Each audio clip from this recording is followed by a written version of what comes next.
Hola, ¿cómo están, hermanos? ¿Qué tal? Qué gusto saludarlos, aunque sea a la distancia, para seguir con nuestros temas, seguirnos preparándonos, formándonos.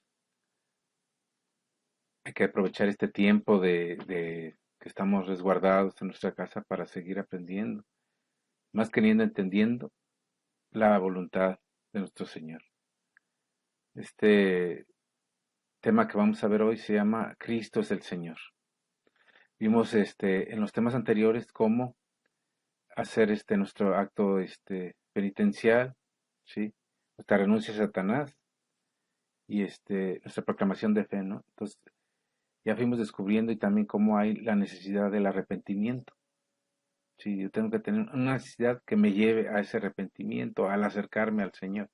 Si yo no tengo conciencia de que peco, nunca voy a acercarme al Señor ni voy a tener esa necesidad del arrepentimiento. Entonces, si ya hemos estado viendo cómo el Espíritu Santo viene a nosotros, nuestro bautismo, en la confirmación, esa efusión que viene a mí el Espíritu Santo, ya tengo el conocimiento, tengo que llegar a decir y proclamar que Cristo es el Señor de mi vida, ¿sí? Entonces este tema se llama así, Cristo es el Señor, ¿sí?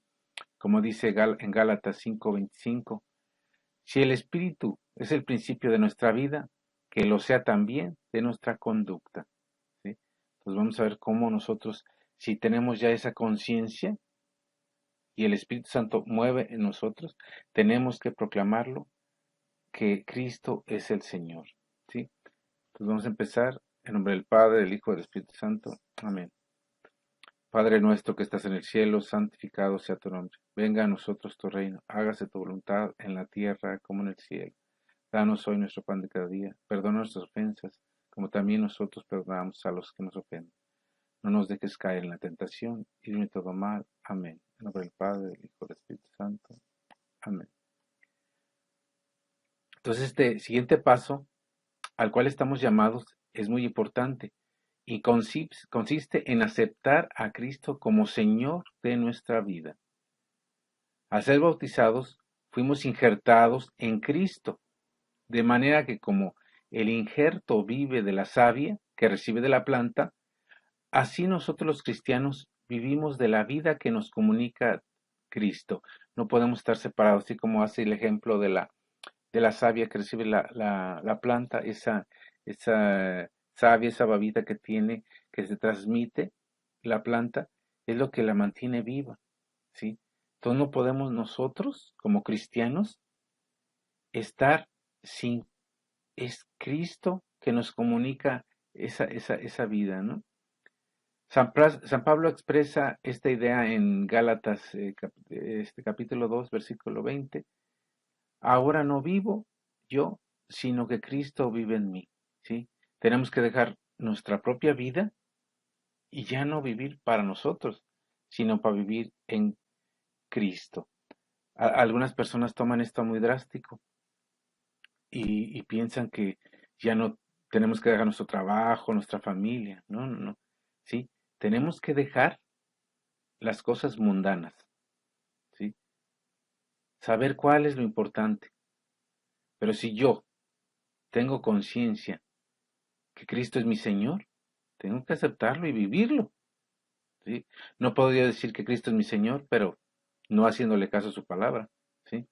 Entonces tenemos que llegar a decir como San Pablo, yo ya no vivo, sino Cristo es que vive en mí, ¿no? Al proclamar a Cristo como nuestro Señor, no hacemos otra cosa que ratificar los compromisos del bautismo, ¿sí? No es suficiente creer en Cristo para decir que uno tiene fe. Creer solamente sin aceptarlo como Señor es ponerse en la línea del demonio, que ciertamente cree en Él, pero no lo acepta. O sea, si nosotros creemos solamente en Cristo, pues no estamos haciendo igual que el demonio, porque él también cree en Cristo. Él sabe que existe. Pero si nosotros lo aceptamos, ¿sí? Tenemos que ratificar ese compromiso. No solamente aceptarlo de palabra, sino hacer un compromiso. Tenemos que proclamar fuertemente que Cristo es el Señor, ¿sí? Y eso ahuyenta al demonio, que se siente aterrorizado del señorío de Cristo. Los que son de Cristo no pueden temer nada, ¿sí? Nosotros a veces tenemos muchos temores, más ahorita en este tiempo que la pandemia, que muchos dicen que es falsa, otros que ya viene es lo del apocalipsis y todo, entonces están con muchos temores. El que cree en Cristo no se temoriza nada, inclusive ni del demonio, ¿no? De las que pueden ser manifestaciones demoníacas, eso. Uno no teme nada. ¿Por qué? Porque nosotros estamos proclamando que Cristo es el Señor. Y si soy de Cristo, no puedo temer nada, ¿no? San Pablo, en la carta a los Romanos, nos invita a reflexionar. Dice en Romanos capítulo 8, versículos 35 al 39. ¿Quién nos separará del amor de Cristo? ¿Las pruebas o la angustia? ¿La persecución o el hambre? ¿La falta de ropa? ¿Los peligros o la espada? No. En todo esto triunfaremos por la fuerza de quien nos amó.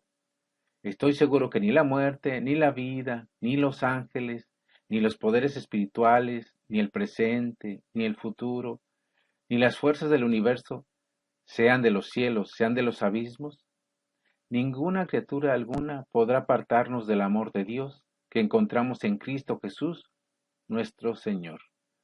Palabra de Dios, te alabamos, Señor. Sí, entonces aquí nos dice, ¿quién nos apartará del amor de Cristo? Las pruebas, la angustia, la persecución, ¿sí? Nada nos puede separar de ese amor de Cristo. Sí, estamos conscientes del señorío de Cristo y lo aceptamos de verdad. No como algunos hermanos protestantes que dicen eso, ¿no? Que ciertamente también proclaman que Jesús es su Señor, como nosotros. Pero ellos solamente se quedan en eso, en proclamar que Cristo es su Señor y ya se sienten salvados. Ya no hay nada que hacer, porque ellos ya proclamaron que Jesús es su Señor y entonces ya están salvos, ¿sí? Para los verdaderos cristianos eso no, es apenas el principio. El yo conocer a Cristo me va a llevar a proclamarlo, que es mi Señor, pero apenas es el inicio, ¿no? De una vida cristiana. Muchos encadenados por el demonio no son capaces de proclamar pública y claramente que Cristo es el Señor de su vida y de todo lo que tiene. ¿Sí? O sea, alguien que está encadenado con el demonio, con los vicios, ¿sí? Con las pasiones, no son capaces de proclamar a Cristo como su Señor, ¿sí? Porque eso que conlleva a dejar eso, cambiar de vida y saber que todo lo que tenemos, el Señor nos lo ha dado. Entonces, tenemos que quitarnos de esas ataduras que tiene el mundo para nosotros, ¿no? Si hemos roto con el demonio, proclamemos a Cristo como el Señor en todo momento y en especial en los momentos más difíciles. Digamos con fe y aceptación total, Cristo es el Señor. Pero esto, si yo digo que Cristo es el Señor, conlleva compromisos, ¿sí? Conlleva compromisos. Es como los hermanos protestantes se llenan la boca de decir, somos cristianos, ¿sí? ¿Dices cristiano? ¿Qué es un cristiano? El que sigue los pasos de Cristo, acepta la voluntad de Cristo y la obedece. Ese es un cristiano. Entonces, al decir nosotros somos cristianos, hay que pensar lo que estamos diciendo. Igual, si nosotros proclamamos que Cristo es mi Señor de todo, ¿sí? Y no hay que ponerle peros, ¿no? Vamos a ver ahorita los contenidos bíblicos donde hablan de ese señorío y del nombre de Jesús, ¿verdad? Vamos a ver primera Filipenses, capítulo 2, de versículos 6 al 11. Él, que era de condición divina, no se aferró celoso a su igualdad con Dios, sino que se rebajó a sí mismo hasta ya no ser nada, tomando la condición de esclavo y llegó a ser semejante a los hombres. Habiéndose comportado como hombre, se humilló y se hizo obediente hasta la muerte, y una muerte en la cruz. Por eso Dios lo engrandeció y le concedió el nombre que está sobre todo nombre, para que ante el nombre de Jesús todos se arrodillen, en el cielo, en la tierra, de los muertos, y toda lengua proclame que Cristo Jesús es el Señor, para la gloria de Dios Padre. Palabra de Dios, te alabamos, Señor. ¿Sí? Aquí como nos dice la palabra, ¿no? El que era de condición divina no se aferró, ¿sí? A ser igual que Dios, sino que se rebajó a sí mismo hasta llegar a no ser nada, tomando la condición de esclavo. Y habiéndose comportado como hombre, se humilló y se hizo obediente hasta la muerte, y una muerte de cruz. Por eso Dios lo engrandeció y le concedió el nombre que está sobre todo hombre, ¿no? Y toda lengua proclame que Cristo es el Señor. Eso es lo que tenemos que hacer nosotros, ¿verdad? Si nosotros ya aceptamos a Jesús, tenemos que proclamar que Jesús es mi Señor, ¿sí? Vamos a ver ahora Romanos 10, versículos 9 y 13. Porque si confiesas con tu boca que Jesús es el Señor y crees en tu corazón que Dios lo resucitó de entre los muertos, serás salvo. En efecto, el que invoque el nombre del Señor se salvará.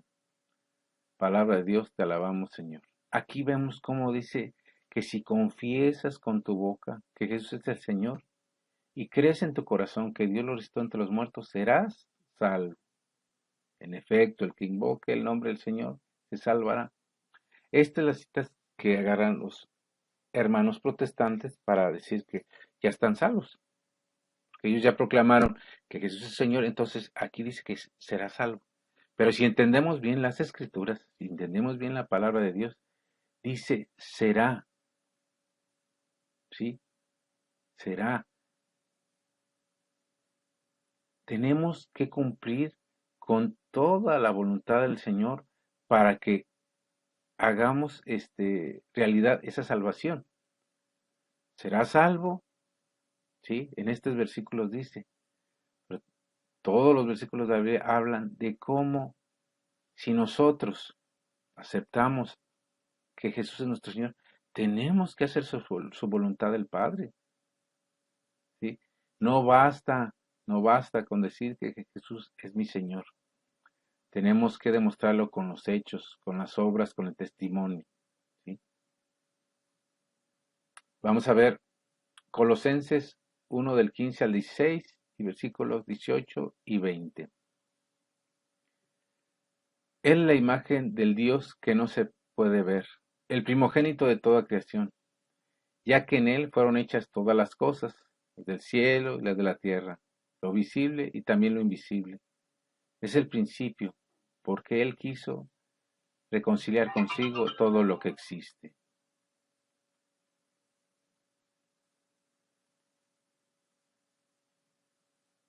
Y también más adelante en Colosenses 2, del 6 al 7, dice, tengan por regla suprema a Cristo Jesús el Señor, tal como se les enseñó. Permanezcan arraigados y edificados en él, apoyados en la fe, tal como fueron instruidos y siempre dando gracias. Palabra de Dios, te alabamos, Señor. Aquí vamos a ver cómo ya no es solamente solamente es proclamar a Cristo, ¿sí? Vamos a ver cómo ya hay otras cosas que debemos también tener en cuenta. Aquí dice San Pablo, tengan por regla suprema a Cristo Jesús, el Señor, tal como se les enseñó. Permanezcan arraigados y edificados en él, apoyados en la fe, tal como fueron instruidos, ¿sí? Ya hubo una enseñanza, ¿sí? Que también ellos tienen que seguir con esa enseñanza a los demás cristianos. ¿Sí? Entonces, dice, permanezcan arraigados y edificados, apoyados en la fe, tal como fueron instruidos. ¿Sí? Entonces ya no nada más es decir que Jesús es mi Señor. Tengo que formarme, ¿sí? Para conocer su voluntad del Señor y realizarla. Realizar esa voluntad. Cada bautizado tiene una misión que seguir. Todos. ¿Sí? Vamos a ver también cómo Tomás no cree cuando Jesús viene a los discípulos y no está Tomás, y él no cree, que le dicen que vino, que Jesús vino, que resucitó, él no cree. Entonces cuando viene Tomás, le dice, tú eres mi Señor y mi Dios. ¿Sí? Entonces él lo dice porque lo ve. Él no había creído, pero lo ve. ¿Sí? Entonces nosotros tenemos que creer en el Señor y decir así, como dijo Tomás, tú eres mi Señor y mi Dios. ¿Sí? Pero con esa fe no hay que dudar de Él, hay que proclamar lo que Él es mi Señor y mi Dios. ¿Sí? Como dice en Hechos 2:36, sepa entonces con seguridad toda la gente de Israel que Dios ha hecho Señor y Cristo a este Jesús a quien ustedes crucificaron. Palabra de Dios, te alabamos, Señor. Como aquí Pedro estaba anunciando a Jesús, anunciando el querigma a los judíos que estaban en Pentecostés, y les dice, sepan ustedes con toda seguridad, ¿sí? Que Dios ha hecho Señor y Cristo a este Jesús, a quien ustedes crucificaron. ¿Sí? Y habla de ese señorío, ¿sí? De Cristo. Sigue diciendo más adelante en Hechos 4:12, dice, en ningún otro se encuentra la salvación, ya que no se ha dado a los hombres sobre la tierra otro nombre por el cual podemos ser salvados.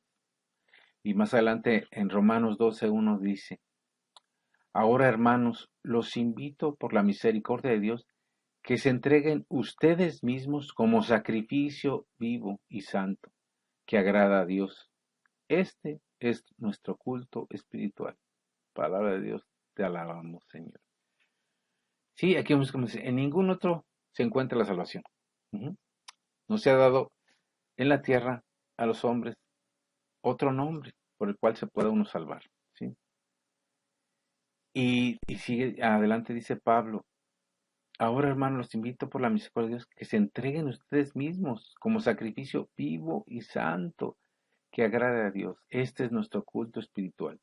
Si yo proclamo que Cristo es mi Señor, tengo que entregarme. No nos vamos a volver sacerdotes, no nos vamos a volver religiosos.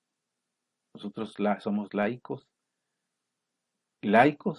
pero unos laicos que aceptan a Cristo como su Señor. ¿Sí? Tengo que sentir ese compromiso del amor de Cristo. Si Él me murió por mí, murió por amor, yo tengo que regresar ese amor por el que Cristo murió por mí. Aquí dice, entréguense ustedes como sacrificio vivo y santo. No es que vayamos a morir. Algunas personas sí lo hacen, algunas personas están ahorita en otros países entregando su vida porque son perseguidos los cristianos, los matan. ¿Sí? Pero no aquí en nuestro país ahorita todavía hay libertad religiosa, ¿no? Con estos gobiernos socialistas, quién sabe qué va a pasar después, pero ahorita todavía tenemos libertad religiosa. Entonces no es que nos vayan a matar, pero el entregarnos como sacrificio vivo es eso, darle mi tiempo al Señor, un tiempo que yo lo entregue por amor. Como si yo estoy entendiendo y proclamando que Cristo es mi Señor, no tengo tiempo para hacer su voluntad. Porque ahorita nos han dicho últimamente los mensajes, las predicaciones, ahorita se basan mucho a nada más en decir lo que la gente quiere oír. Yo te digo que Dios te ama, que murió por ti, que te quiere, ¿sí? Y entonces tú te sientes feliz, tú te sientes a gusto, porque ya estás salvado, ¿sí? Y entonces te predican algo que tú quieres oír, que en tu comodidad estás a gusto, en esa comodidad. Entonces nos predican algo que queremos oír. No hay compromisos. Para nosotros como laicos no hay compromisos. Si nosotros tomáramos en cuenta cuando decimos que Cristo es mi Señor, ¿de verdad creemos que Cristo es nuestro Señor? ¿O somos como Pedro, que en el momento que más lo necesitaba nuestro Señor, lo negó? Pues también seamos como Pedro, al después 3 veces afirmar que nosotros lo amamos más que nadie y vamos a dar la vida por él. Pero a lo mejor nos podemos quedar solamente en la parte de Pedro que lo niega. Yo creo en ti, yo te proclamo como mi Señor, mientras yo esté bien, mientras no corre peligro mi vida, mientras no tengo un compromiso, mientras no me llamen a trabajar por el Señor, mientras no me llamen a predicar por el Señor. Ahí ya como que no quiero que tú seas mi Señor, porque me estás comprometiendo. Entonces, ¿dónde quedan los buenos cristianos que seamos? Si estamos proclamando que Jesús es mi Señor, ¿cómo es que yo no acepto hacer la voluntad de Dios? Porque si alguien predica de este compromiso que tenemos como cristianos, entonces se le empieza a criticar. No tiene el amor, ¿sí? No tiene la caridad. Empezamos a tocar a esas personas, ¿no? Hablando de muchos predicadores, ¿no? Pero un ejemplo al padre Luis Toro, que no se le quiere, ¿por qué? Porque habla con la palabra de Dios y ya lo habla claro y nuestro compromiso. Y no nos gusta. No nos gusta que nos digan los que tenemos que hacer. Si nosotros ya estamos a gusto, ¿sí? En nuestra comunidad, estamos a gusto, entonces no queremos que nos digan nada, que se callen. Y en muchos lugares han intentado callarlo a él y a muchos otros predicadores que predican este mensaje del compromiso cristiano que tenemos. Si yo proclamo que Jesús mi Señor, tengo un compromiso. Y no el compromiso, la palabra de Dios nada más fue hecha para los obispos, los sacerdotes, para el Papa, no. Sino para qué nosotros como laicos leemos la Biblia. Si no es nuestro compromiso lo que dice la palabra de Dios, pues a gusto todos quedaríamos en nuestra casa, todos. Todos tenemos familia, todos tenemos trabajo, todos tenemos compromisos. Pero entonces no estamos agarrando en serio que Cristo es mi Señor. No estamos agarrando nuestro compromiso cristiano. Nosotros estamos quedando en la comodidad. Ahorita en este tiempo que está esta pandemia, tenemos nosotros que salir a proclamar a nuestro Señor. Que la gente no ande temiendo que si el apocalipsis, que si esto. No tenemos que temer. Solamente Dios sabe cuándo va a venir. Y si nosotros proclamamos que Jesús es nuestro Señor y estamos conscientes, pues si viene mañana, debería ser una alegría para nosotros. Pero ¿por qué nos espantan todas esas cosas? Porque no estamos preparados. ¿Sí? No estamos preparados para que venga el Señor. Entonces hay que pensar si realmente Cristo es nuestro Señor.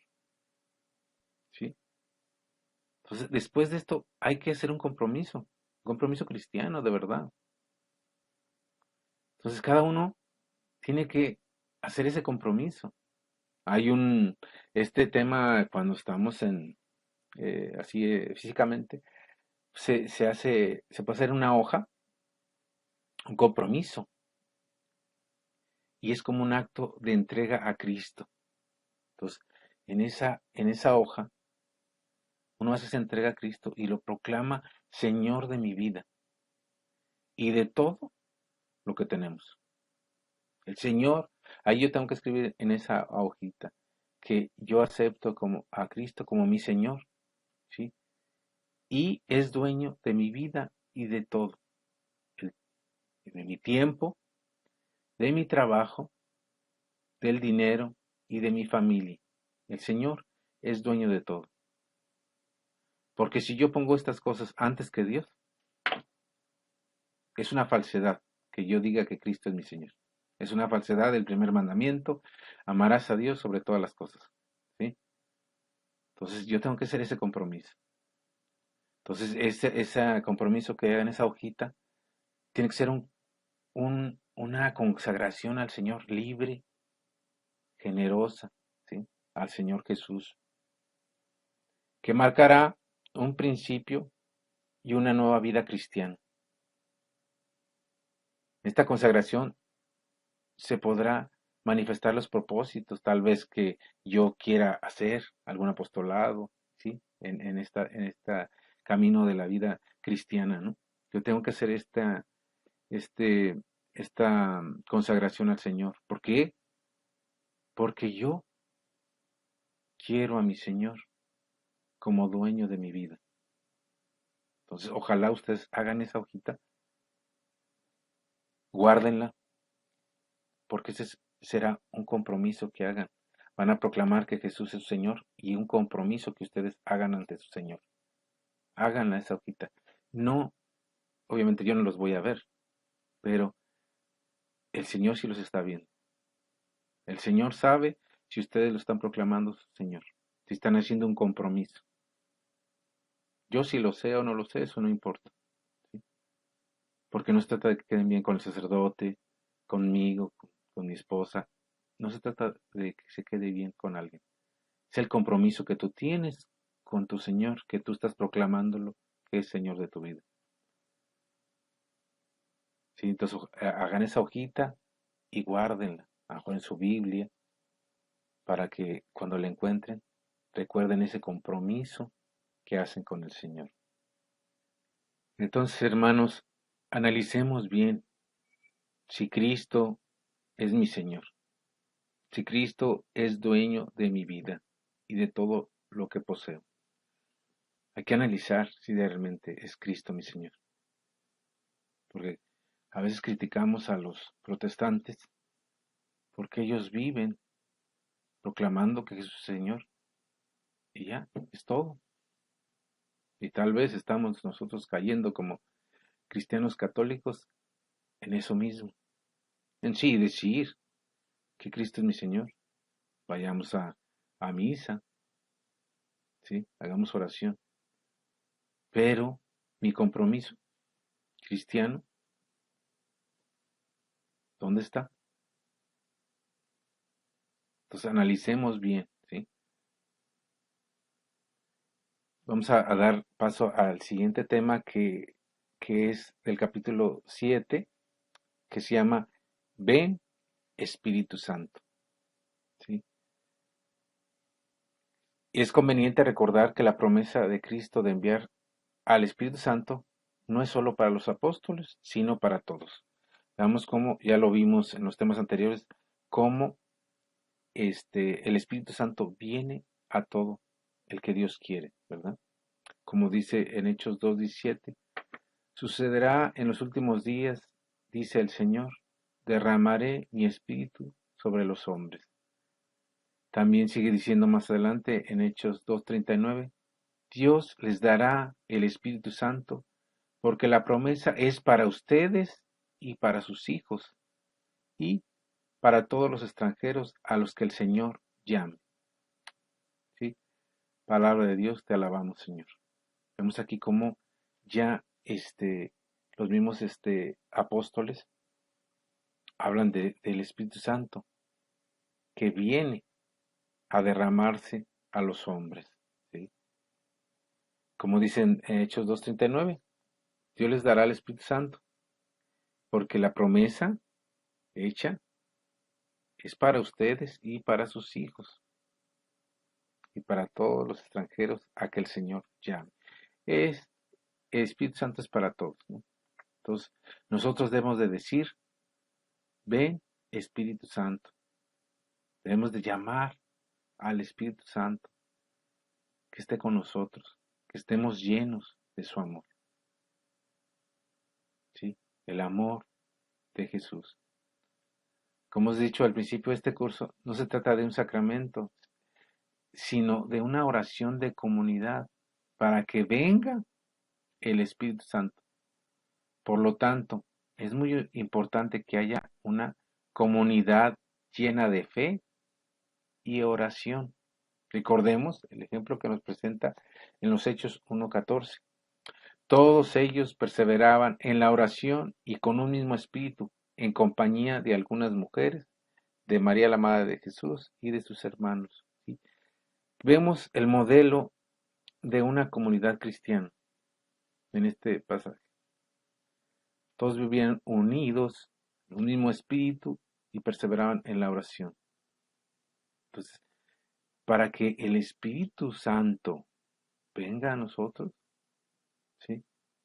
Tenemos que estar unidos como comunidad y en oración. Acordémonos que no somos islas.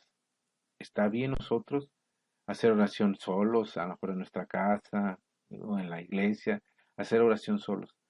Pero la oración, ¿sí? Que es más importante la oración en comunidad, ¿sí? Dios nos quiere una comunidad y una comunidad unida, como Jesús lo dice al Padre en la oración sacerdotal, que todos sean uno. Quiere esa unidad.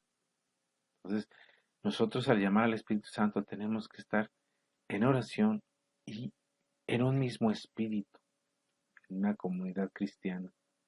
Y nuestra oración debe ser humilde como la de la Virgen María. A veces hay personas que les gusta gritar cuando hacen oración, ¿sí? Para que todo el mundo los vea. Hay que ser humildes en la oración. ¿Cuál es el modelo? Es el de la Virgen María. No hay una persona más humilde en la tierra que la Virgen María. Entonces tenemos que agarrar su modelo. Si nosotros no sabemos qué es la humildad, pues tenemos que fijarnos en María. Como dice en Lucas 1, del 52 al 53. Sacó a los poderosos de sus tronos y puso en su lugar a los humildes. ¿Sí? Repletó a los hambrientos de todo lo que es bueno y despidió vacíos a los ricos. Vemos cómo aquí la Virgen María, en este cántico, sí, cómo le está realzando el poder al Señor y le dice que sacó a los poderosos de sus tronos, de su realeza que tenían los poderosos, y puso en su lugar a los humildes. ¿Sí? A los humildes los engrandeció. Repletó a los hambrientos, ¿sí? Y despidió vacíos a los ricos.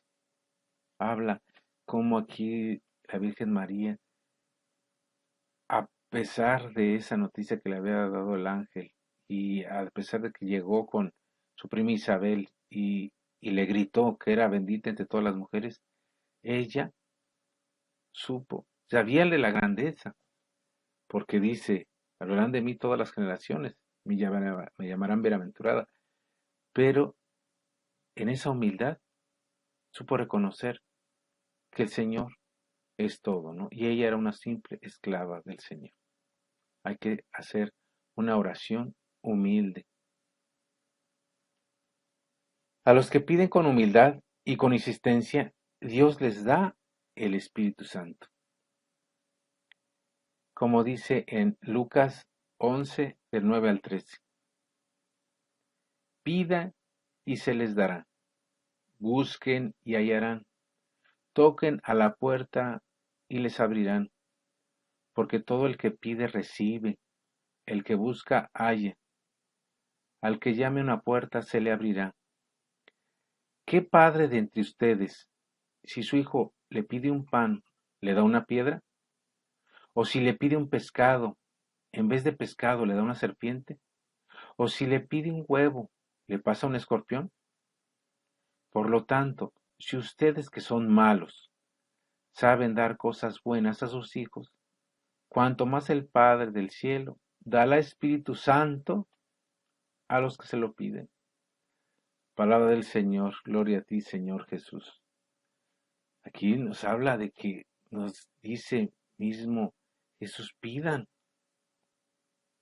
Entonces dice, si ustedes que son malos les dan cosas buenas a sus hijos, cuanto más el Padre que está en el cielo les dará el Espíritu Santo a los que se lo pidan. Entonces el Espíritu Santo no es para privilegiados. Todo el que busque y pida al Espíritu Santo, el Señor se lo dará. Por eso hay que decir, ven Espíritu Santo. Hay que pedirle al Señor que nos mande su Espíritu en nuestra mente, en nuestro corazón, nuestras palabras. Hay que pedirlo, porque obviamente el demonio, como lo vimos al inicio de este curso, nos odia el demonio y vamos a estar tentados a caer. Pero hay que pedir con insistencia el Espíritu Santo. ¿Sí? Aquí, en este tema, regularmente ya al final de este segundo curso, en las parroquias, el sacerdote le impone las manos a las personas que están recibiendo este curso. Entonces, terminando este segundo curso, les impone las manos, ¿no? Para llamar al Espíritu Santo. Esta oración se impone las manos a los que, habiendo participado en el segundo curso, han renunciado a Satanás y aceptado a Cristo como Señor de vida. Si ya, recuerdan que hicimos nuestro acto penitencial, nuestra renuncia a Satanás, nuestra proclamación de fe, y también hemos visto anteriormente que hemos aceptado a Cristo como mi Señor de mi vida, ¿sí? Entonces, estas personas que han aceptado a Cristo como Señor, sí, se hace la imposición de las manos. Este acto no hay que considerarlo como mágico, sino como un símbolo de oración más fervorosa. ¿Sí? Además, esta oración a lo mejor se trata de hacer en Pentecostés, pero pues a veces no coincide que se haga esta imposición de manos en Pentecostés, ¿no? Pues puede ser a veces antes o después de Pentecostés, ¿no? Entonces esta oración, ¿sí? Imposición de las manos para que venga el Espíritu Santo a las personas que ya han renunciado a Satanás y proclamado a Cristo como su Señor, ¿no? Veamos algunas citas bíblicas donde muestra que el rito de la imposición de manos es totalmente bíblico. Por decir, si vemos en Génesis 48:17 dice, cuando José vio que su padre había puesto su mano derecha sobre la cabeza de Efraín, esto le desagradó y asió la mano de su padre para cambiarla de la cabeza de Efraín a la de cabeza de Manasés. También dice en Mateo 9:18, mientras él les decía estas cosas, vino un hombre principal y se postó ante él diciendo, mi hija acaba de morir. Ven y pon tu mano sobre ella y vivirá. Y luego en Lucas 4:40 dice, al ponerse el sol, todos los que tenían enfermos de diversas enfermedades los traían a él, y él poniendo las manos sobre cada uno de ellos, los sanaba. En Hechos 6:6 dice, a los cuales presentaron ante los apóstoles, y después de orar, pusieron sus manos sobre ellos. En Hechos 9:12 dice, y han visto en una visión a un hombre llamado Ananías, que entra y pone las manos sobre él para que recobre la vista. En Hechos 13:3, entonces, habiendo ayunado y orado, les impusieron las manos y los despidieron. Entonces, después de haber orado algún tiempo, los sacerdotes, a quienes están preparados para ellos, imponen las manos, haciendo una oración espontánea, en la cual se insiste sobre los siguientes elementos. Ordenar, en nombre de Cristo, al demonio que se aleje de la persona, que quiere recibir el Espíritu Santo.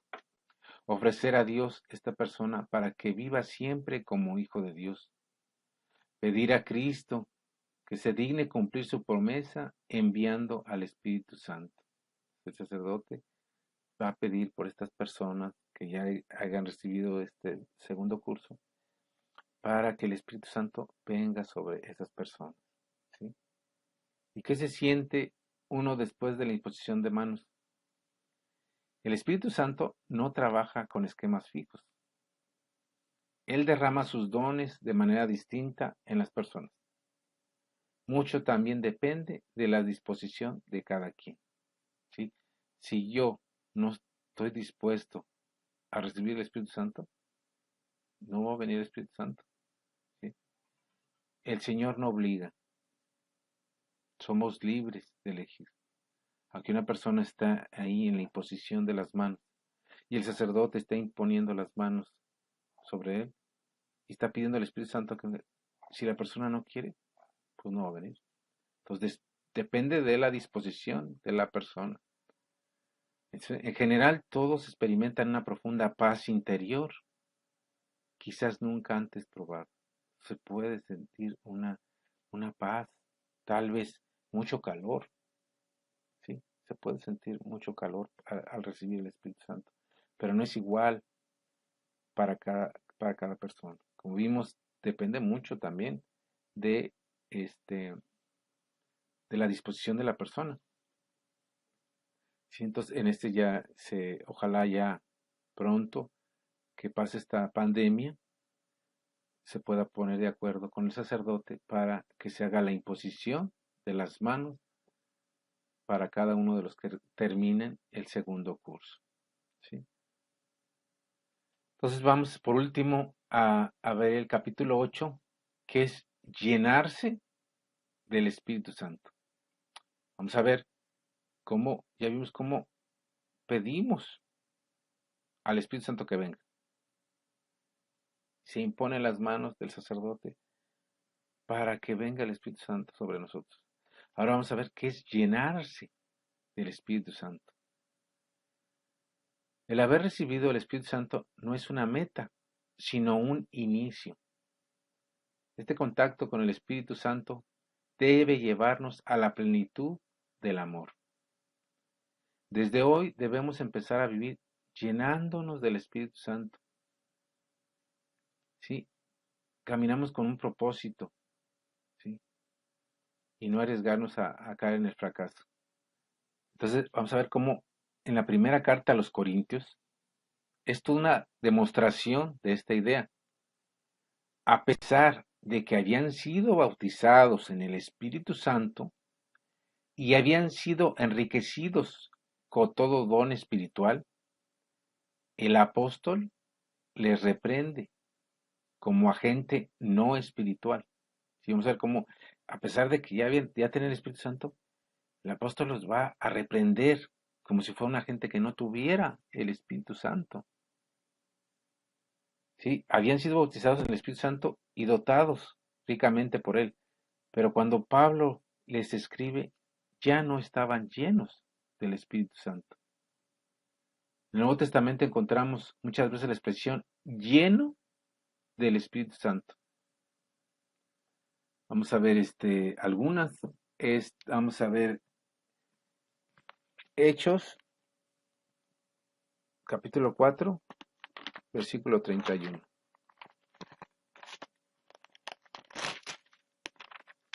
Hechos 4, versículo 31.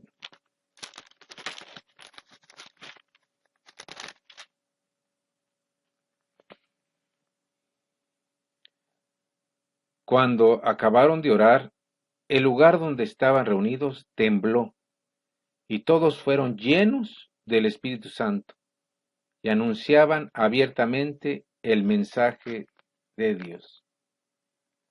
Vamos a ver más adelante en Hechos 6, versículos 3 y 5.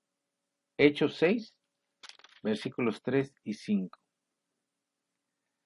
Así que, hermanos, busquen entre ustedes 7 hombres de confianza, entendidos y llenos del Espíritu Santo, para que les encarguen estos trabajos.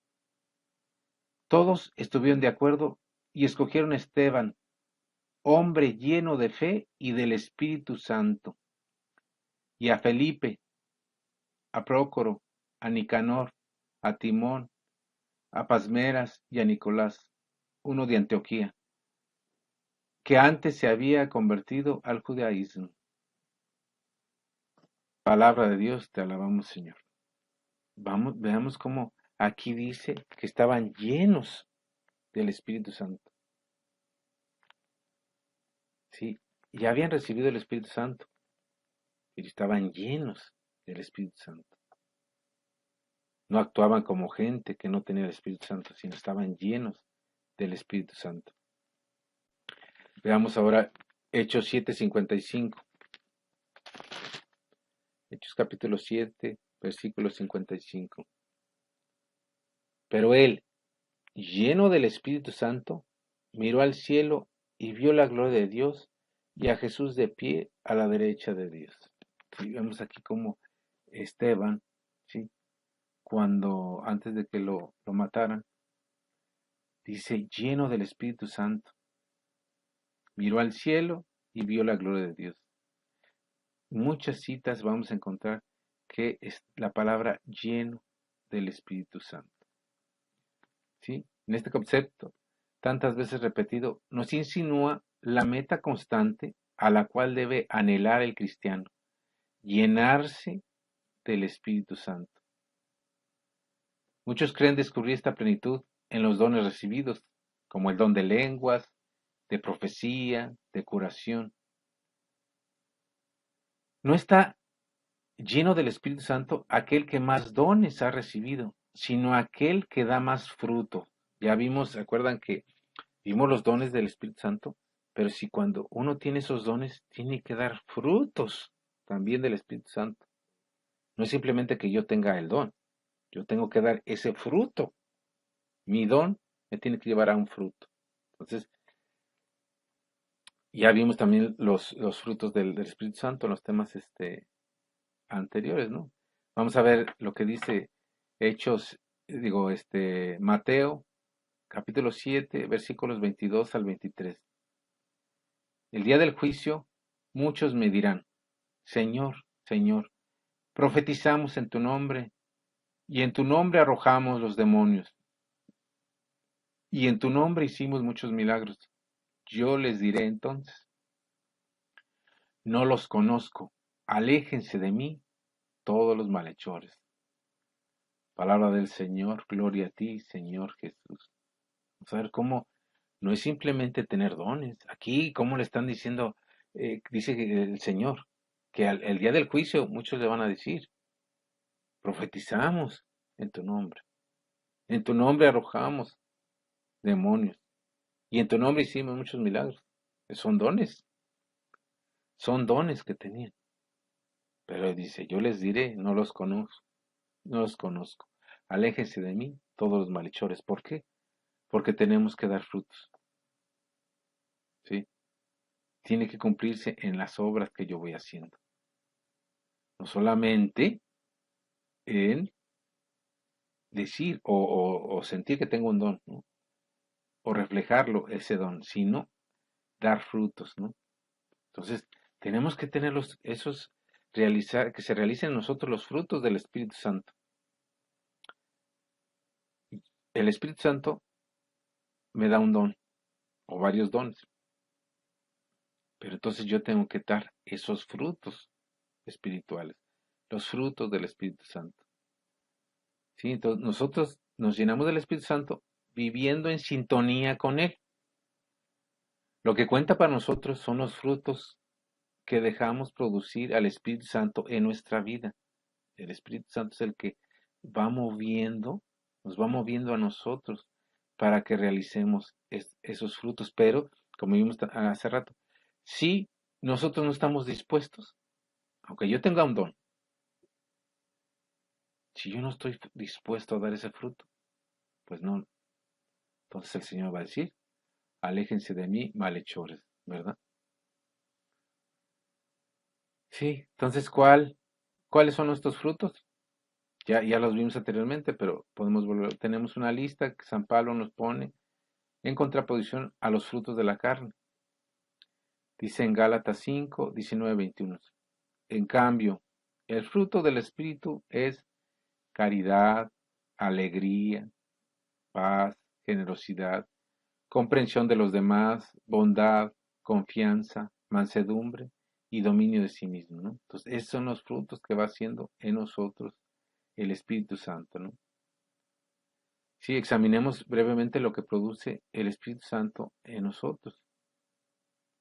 El amor es el primero de los frutos. Es el fundamento y raíz de todos los demás. Recordamos que el hombre fue creado por amor y para amar. Con la venida del Espíritu Santo, el hombre vuelve a ser auténtico en el amor, por el Espíritu Santo.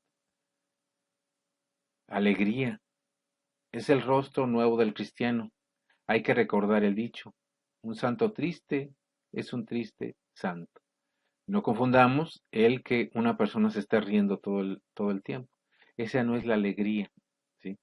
El que una persona se esté riendo, ¿no? Paz. Se trata de una paz interior profunda que da seguridad al hombre. Puede ser que uno sea acosado por 1000 problemas, pero estos no logran quitarle la paz interior. A veces uno se parece un poco al océano agitado, superficialmente por los vientos o tempestades, pero en lo profundo de las aguas están tranquilas. La paciencia. El Espíritu Santo nos da una gran capacidad de aceptación de los demás y perseverancia en las pruebas. A veces cuesta esta paciencia hacia los demás, pero es un fruto del Espíritu Santo y tenemos que pedirle al Espíritu Santo que nos ayude a dar ese fruto de la paciencia. Benignidad. No solo uno se irrita con el prójimo, sino que debe mantenerse en una situación moral en la que se encuentra compartiendo las penas. La bondad, nos sentimos más inclinados a hacer el bien. Cuando una persona se dice, eres una persona bondadosa, pues una persona que hace el bien. Entonces, es un fruto la bondad. Confianza. Algunos la traducen con la palabra confiabilidad, es decir, saber dar confianza a los demás. Como se dice, una persona honorable, ¿no? Antes se decía, te doy mi palabra y con eso bastaba. Hoy ya la palabra no vale, no se tiene confianza en las personas. La fidelidad, mantener la palabra dada, ser puntuales en los compromisos y horarios, es virtud que glorifica a Dios, que es verdad. Entonces, aquí el ser puntual es un don, es un fruto que nosotros damos después de los dones del Espíritu Santo, es un fruto que nosotros damos, el ser puntuales, ¿sí? Ser fieles a los compromisos y a la palabra que damos. Es una virtud que glorifica a Dios. La mansedumbre se opone a la ira y al rencor. Se nos quita lo áspero y nos volvemos más suaves. Y el dominio a sí mismo. Con la fuerza del Espíritu Santo, dominamos más fácilmente la lengua, los pensamientos, los apetitos y las pasiones. Entonces, el estar lleno del Espíritu Santo es tener estos frutos. Y nos cuesta, claro que nos cuesta. Todos estos nos cuesta tenerlos, dar esos frutos nos cuesta. Y tal vez más el dominio de sí mismo, dominar la lengua, los pensamientos, los apetitos y las pasiones, tal vez este es el que más nos cuesta. Pero es un fruto del Espíritu Santo dominarnos a nosotros mismos, ¿sí? Pero igual, recordemos como los primeros cristianos, ¿no? Todos esos frutos se cosechaban siguiendo el ejemplo de los primeros cristianos, que después de haber recibido el Espíritu Santo, no se cruzaron de brazos, sino que acudían asiduamente a la enseñanza de los apóstoles, a la convivencia, a la fracción del pan y a la oración. Todos los creyentes vivían unidos y compartían todo cuanto tenían. San Lucas insiste en subrayar estos rasgos esenciales en la vida de los primeros cristianos. La asamblea de los fieles tenían un solo corazón, una sola alma. No había entre ellos ningún necesitado, ¿sí? Entonces, veamos cómo nosotros, si queremos estar llenos del Espíritu Santo, tenemos que estar acudiendo a la enseñanza, ¿sí? En este caso a la enseñanza de los sacerdotes, de la misa, en la palabra de Dios, en las homilías, en las enseñanzas de los sacerdotes. Hay que asistir asiduamente. Y también, no nada más en la misa, preparándonos en la enseñanza bíblica, en las predicaciones. Ahorita con estos medios ahí podemos prepararnos muchos, ¿no? Entonces, a la fracción del pan, a esa comunión, hay que participar en esa comunión con el Señor, en la oración. ¿Sí? Y entonces, ¿cuál es el fruto del Espíritu Santo? La unidad de la comunidad. Vivían unidos y compartían cuanto tenían. La unidad. Nosotros podemos ser buenos cristianos en el sentido de ir a misa, o hacer oración y pensar estar lleno del Espíritu Santo. Pero si el estar lleno del Espíritu Santo no me lleva a una unión con la comunidad y más aún a ir hacia los que están fuera de esa comunidad, pues no es de verdad ese fruto del Espíritu Santo. Recordemos cómo esos primeros cristianos se formaron, pero después salieron a predicar por muchos lados. Aún después de la persecución se fueron de Jerusalén y salieron a predicar por muchos lados, ¿no? Entonces nada más nos quedamos en lo bonito, en que yo tengo el Espíritu Santo, estoy lleno del Espíritu Santo, participo en la fracción del pan, pero en la unidad de la comunidad, en la unidad de la iglesia, es donde fallamos tal vez. Porque la iglesia, que somos todos nosotros, debemos de preocuparnos porque hay esa unidad y preocuparnos también para hacer lo que Dios nos dijo, de llevar su palabra a los que no la conocen o a los que estén equivocados con la palabra, ¿no? Entonces hay que ver cómo el Espíritu Santo actúa en nosotros y lo hemos estado viendo en estos cursos, cómo el Espíritu Santo es nuestro defensor, nos defiende sobre el demonio, ¿sí? Cómo es su efusión del Espíritu Santo, cómo yo me lleno de ese Espíritu Santo, pero al estar lleno de ese Espíritu Santo tengo que dar frutos, ¿sí? Y entonces tengo que estar siempre pidiendo al Espíritu Santo, ven Espíritu Santo, ¿sí? Entonces ya en estos temas terminamos este segundo curso que se llamó Vida en el Espíritu. Como fuimos ya viendo cómo es nuestra vida con el Espíritu Santo, ¿sí? Esa fusión que hay en el Espíritu Santo, esa manifestación que hay en mí, y ese llenarme del Espíritu Santo me tiene que llevar a dar frutos hacia los demás, ¿sí? Entonces los felicito mucho porque ya terminaron este segundo curso. Que Dios los bendiga iniciaremos el tercer curso en un nuevo video y no se desanimen y acuérdense que aunque no estemos físicamente, sigan llevando estos cursos como si estuviéramos físicamente, porque a veces por que estamos solos en nuestra casa, pues no veo el video, al fin y al cabo, pues no nos estamos viendo. Acuérdense que no es quedar bien ni con el sacerdote, ni con el que lleva el curso. Es algo que me va formando a mí y que me va llevando a conocer la voluntad del Señor. Entonces no hay que minimizar estos cursos porque están a distancia, ¿sí? Hay que seguirlos y hay que pidiendo al Espíritu Santo que nos guíe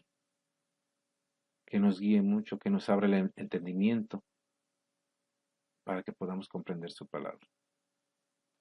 Muchas gracias y que Dios los bendiga. En nombre del Padre, del Hijo, del Espíritu Santo. Amén.